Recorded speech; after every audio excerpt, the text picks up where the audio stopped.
Hey, what's going on? I get so many questions about what kind of plants can I grow for my reptiles to eat, my turtles, my tortoises. So today I thought I'd show you some of the plants that I'm actually growing here at Kamp Kenan for some of my lizard and tortoise friends to eat. So stick around because today we're going to become something of amateur botanists. A good portion of my life has been all about action, which still holds true.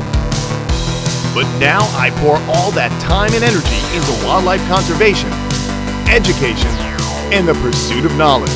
This is Kamp Kenan.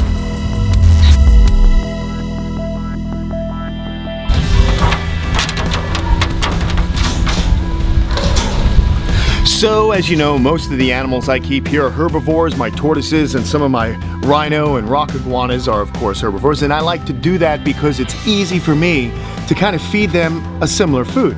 Most of them eat the same foods, and I'm actually standing in a pretty good representation of some of the edible plants that I actually have growing here. Now, I don't really have much of a green thumb. I just kind of am lucky that I live in Florida and things just kind of start to grow here. But where I am right now, we got a few edible plants. You see I have a knife here because it helps me cut them off and so on. Like, for example, we've got a lot of spineless cactus. It's from the Opuntia genus.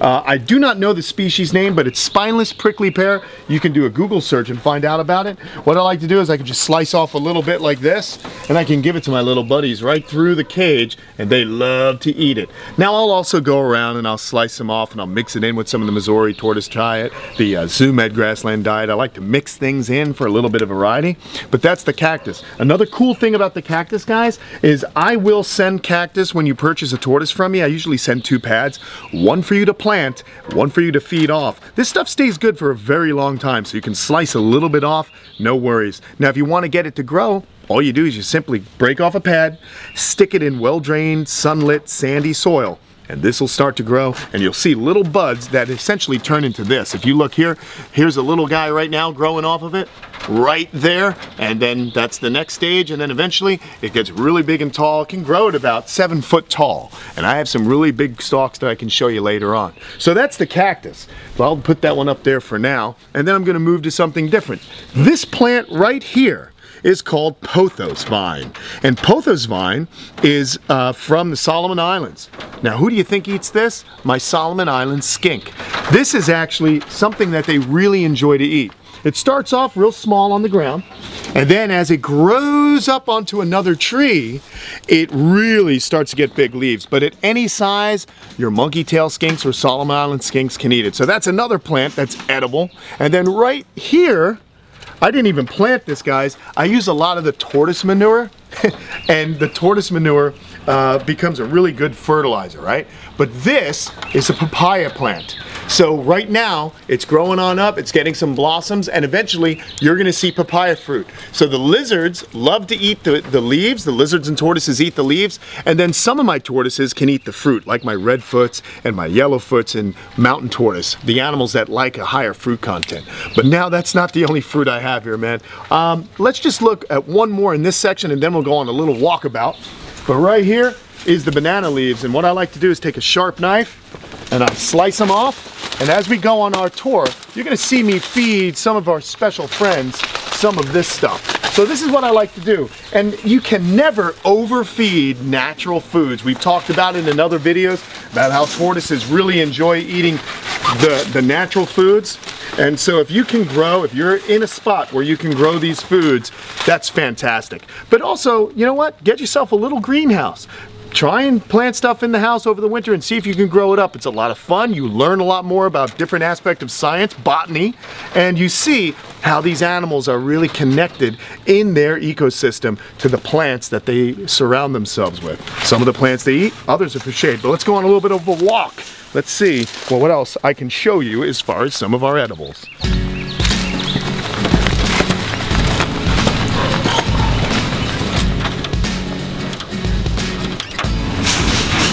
So as you can see, I like to line all my pens with the cactus and some of the other edible plants that I feed the animals with, because if I put them on the inside, the plants wouldn't last very long. So I grow them up on the outside and then feed them off to the animals on the inside. So here's some more edibles that I have here at Kamp Kenan, and these are my mango trees. Now I actually have 5 on the property, And it's really cool because these guys are in the mountain tortoise pen and they love to eat fruits. They're also an animal that comes from a forest. Right now it's the middle of the day, so these tortoises are kind of hiding. We have the mountain tortoise and the elongated tortoise. Why don't I get a tortoise? Because so far it's been a tortoise video without any tortoises. So let's see if we can dig one up for you. I still have my knife and there's a reason for that. Here's one right now. So here's an elongated tortoise. And during the hotter part of the day when it's dry, they like to kind of hide out in the leaf litter because, as we've learned, the tortoises love microclimates. But these guys eat something called elephant ear, which I also plant on the outside of the enclosure. So what I'm going to do is I'm going to take my knife, I'm going to walk right over here. Again, here's some elephant ear. It grows in Southeast Asia, where these animals are from. So what I'll do is I just gently do a little chop, get a little elephant ear, and I can toss it in. And when these guys are ready, they're gonna come back and eat it on up. It won't be here in a few hours, trust me.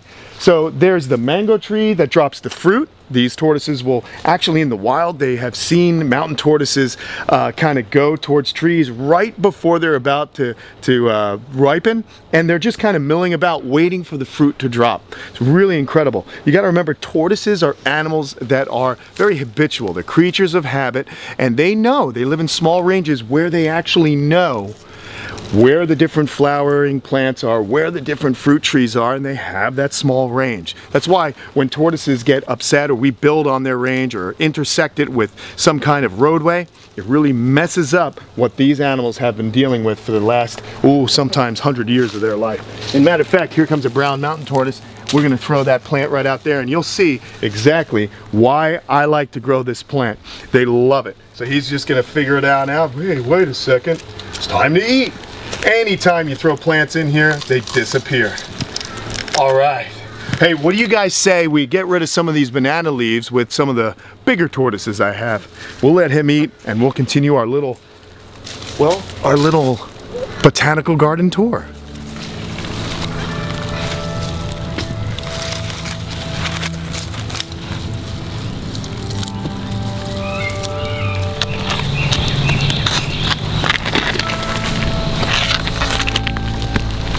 Here's Nazi. I love this tortoise and I love to feed them banana leaves. These guys just absolutely love them.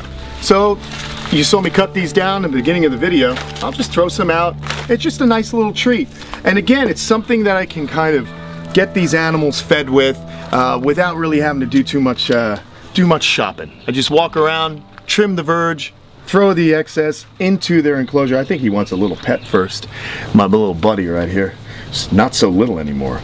So once he smells the banana leaves and figures out that my hands don't have any food, he's going to turn his attention to them and he's going to start eating. The other cool thing I like about feeding this natural foods, the foods that you grow, it's really good for their beaks because they're going to be crunching on some of the harder stuff and it helps wear down their beaks, and it's just a natural way all around for these animals to eat. And like I said, also, can't overfeed them this stuff. Just always mix it in. Variety is the spice of life.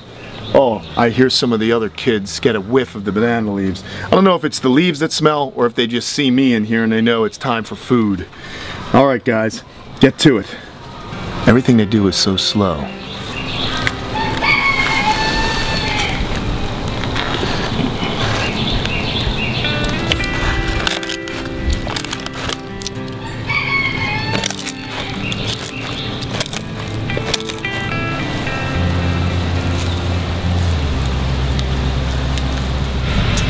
So as I make my way around the yard, I like to just kind of, the radiated tortoises just look like they were hungry, I can't help it. So what I can do, you just simply break off a pad, throw it down, throw a pad at this guy right here, and it'll get their attention.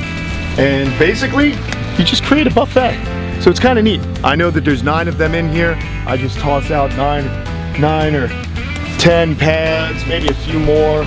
And then it gets them all stimulated to start eating, and there you go, the youngest one's eating there. Over here, this big male, he's chomping down. But then Shelby, come here Shelby, get some, will you? You in the mood?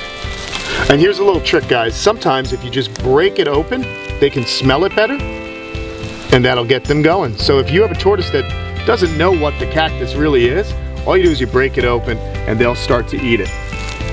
Or at least, that's what usually happens. Let's see if I can get her to do it right now. She seems interested, so let's just let her do her thing. Oh, there we go. That's a good lady. So let's keep making our way around, but that's the fun of planting all these things and watching them grow, because as you walk around, just chuck them in the pen. You got some food, keeping these guys moving.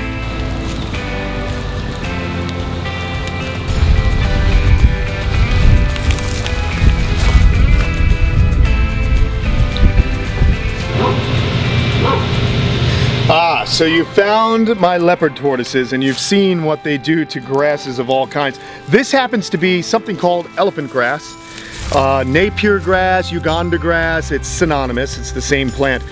Grows in Africa in kind of more moist soils along riverbanks. So basically in Florida it grows very well, but it can become an invasive species, so you have to be very careful where you plant it, and you don't want it to get off your property. But here it is, here at Kamp Kenan. You can see what they do to it. It's funny. I mean, this is a pretty aggressively growing plant, as I mentioned. It doesn't really germinate too well from the seeds, but how it reproduces or how it gets bigger is through rhizomes. It grows an underground root, and then the grasses grow up, or they fall to the ground like this. And if there were no tortoises, this, oh look, it's a tiger. It's an African lion. Look at that. Yeah, get out of here, you lunatic. She's always butting in when I'm talking. But anyhow, back down here. So what would happen is, if there were no tortoises, these would fall down, and then this would root and start a whole new stalk. But because there are tortoises here, it doesn't really get a chance. And you can see that they keep it pretty well mowed down in here. Also, this enclosure is filled with cactus and hibiscus plants. And believe it or not, there once was a very nice, well, kind of turf. There was a lot of grass here, but these guys mow it down so effectively that I have to come out and reseed a few times a season. I'm always throwing grass seed out, and then I lock the tortoises in to give it a chance to establish. But yeah, the leopard tortoises are the most efficient lawnmower you're ever going to meet. So let's walk over here. I'll show you the hibiscus real quick. It's in the same enclosure, so you can just get on up. We don't have to disappear for a minute. We're just going to walk right to here, and you can see lots of hibiscus. I put the little cages around it because if the tortoises can get to it, they'll step on it, they'll mow it down, and they'll just eat all the leaves off. So I'm trying to grow things. And this tortoise right here sees that I'm over by it, so let's give it a treat. How about a little flower? This is a hibiscus flower. You can grow these indoors, keep them outside if you live up north during the summer, but let's see that tortoise move to it. And that's what's gonna really get their attention, is those nice colors, and boom, over. That's what they like to eat. So it's pretty cool, man. Everything in this pen, with the exception of the Stacks-a-hatchie grass, which is a native Florida grass, is edible. That grass there, they like to hide under it, and it keeps them out of the sun. So basically, all throughout Kamp Kenan, we've got elephant grass, cactus, hibiscus. We even have some mulberry leaves. Let's wander over there on our final pen.